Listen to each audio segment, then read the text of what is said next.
Namaste, dear listeners, and welcome to the iWatch channel, Oneness in Astrology and Spirituality, Astro in Abi, bringing in awareness by Abi. Here's a lovely question, very, very common question. I get it in most clients who are doing a reading with me, with their partners. Or you have booked a reading and you've asked me, Abi, can I include my partner in this? And then your partner will come in and they'll ask me, Abi, how can astrology tell me what me and my partner is going through in my house? Okay, guys, this is a very, very common question. How can astrology explain what's happening in the marriage? Firstly, through the use of your both natal charts, your birth charts, by looking at your lagna, by looking at your rasi and your navamsa chart, by looking at where the planets are, what state the planets are, how they are functioning in certain houses, what planets aspect what other planets, the conjunctions, the planets that are in debilitation state, the planets that are in retrograde state in the natal, by looking at the placements of certain planets like Mars, Saturn, Rahu, by looking at certain planets like Mercury, the state of Mercury, by looking at certain houses in the chart, the 1, 4, 7, 8, 12.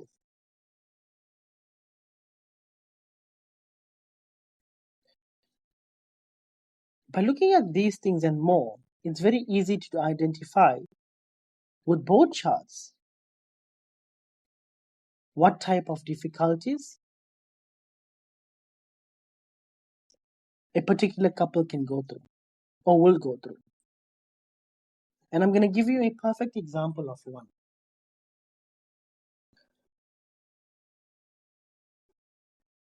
Let's just say you are in your natal chart. You've got Mars in the 8th house.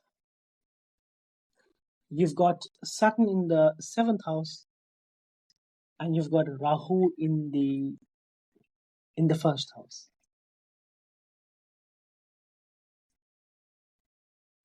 Now, for me, this tells me that aggression is there in you. Aggression is you, and this tells me that, let's just say you are a lagna. Your rising is Scorpio rising.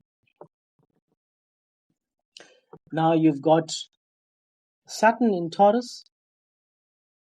You've got the 8th house, which has Mars.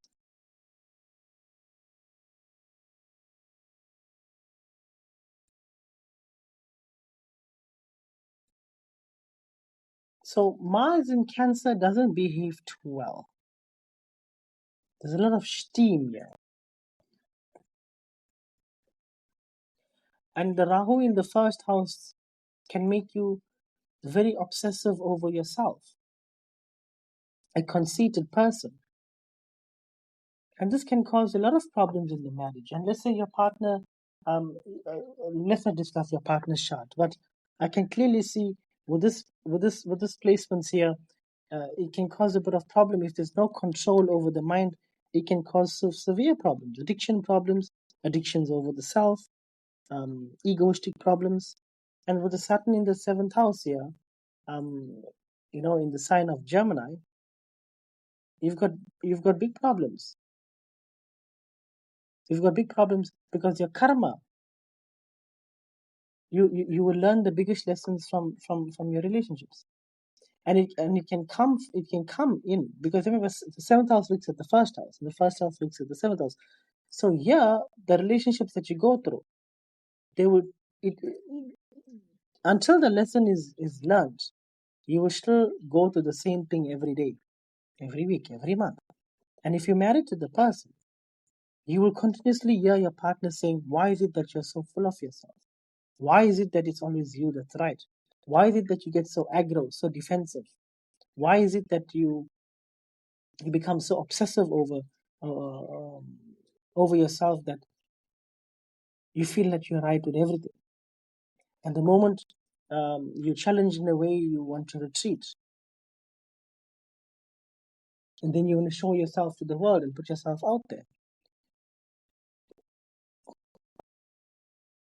And then instead of sorting the issues out, you'll find yourself dissolving your pain with narcotics, mind-altering substances. Now, by simply looking at 3 planets just in your Lagna chart, imagine how much more we'll find in your Rasi, your Navamsa. Now, here already we can see a simple example. And this I'll even call it at 5% out of 100. So much we can pick up just based on the 3 planets that I gave with those house placements.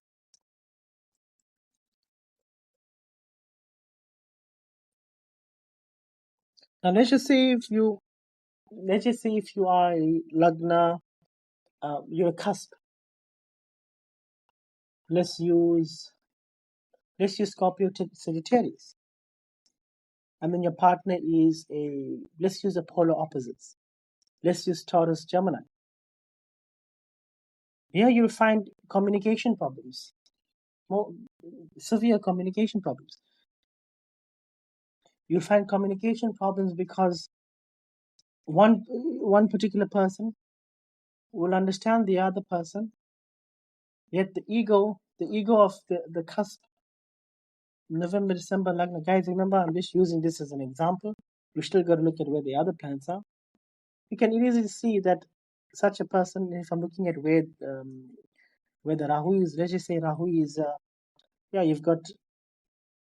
you are cusp Sagittarius, Scorpio Sagittarius, and your Rahu is placed in your second house of earned income,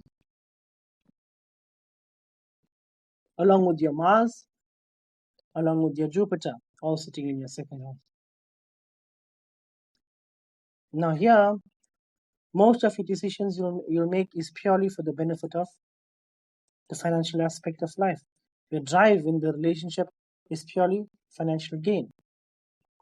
Where nothing involves financial gain, there's not much drive into it. So here your partner might tell you, hey, listen, why is it that when it comes to making money, very easily you will jump and do it. But when it comes towards doing things for the home or family to take us out here and there, it becomes a problem. So already here you've got an imbalance.